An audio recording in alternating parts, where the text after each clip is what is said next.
So, hi guys! For today's video, another boy nani sorry na naman ni Ate Jen. So, um,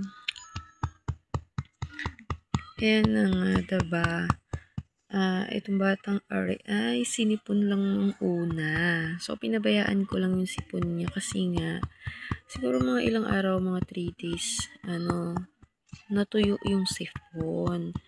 And then, bigla siyang inubo. Tapos, bigla na lang din, inubo siya.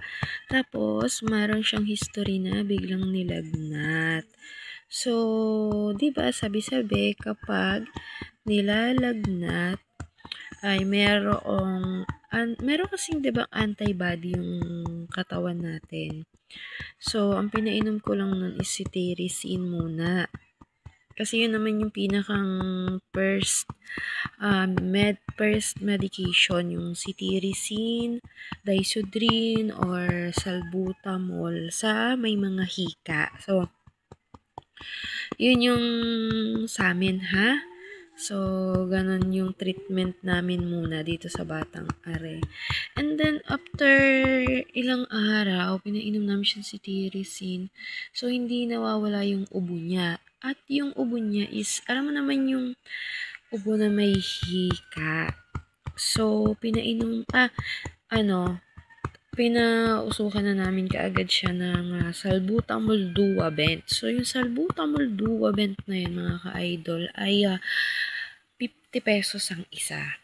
So, kalimitan, ang nire-reseta ni Doktora Dada sa kanya ay 10 peraso. So, depende sa tindi ng ubo. So, nung una, balak namin i-8 hours namin yung kanyang duabent. Kaso, pa 6 hours pa lang is ubong-ubo na kaagad ang Batang Are.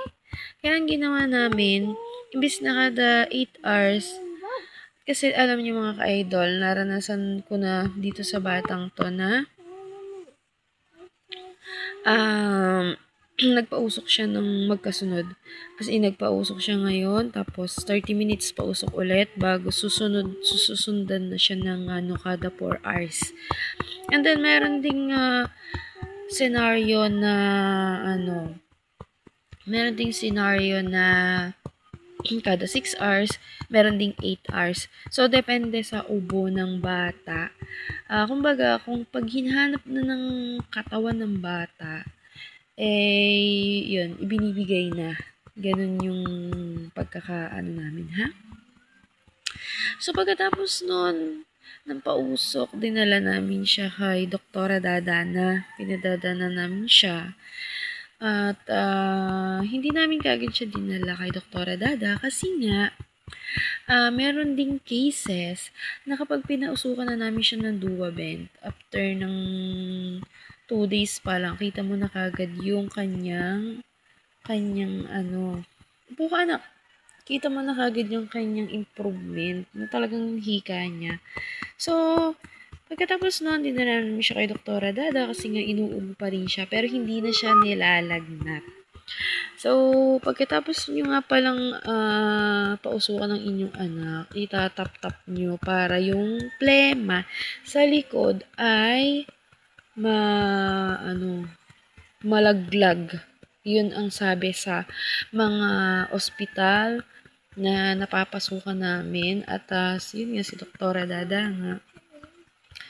So, eto na, naipadada na namin siya. Pinainom na nga siya ng antibiotic na Amoxicillin. So, marami siyang iniinom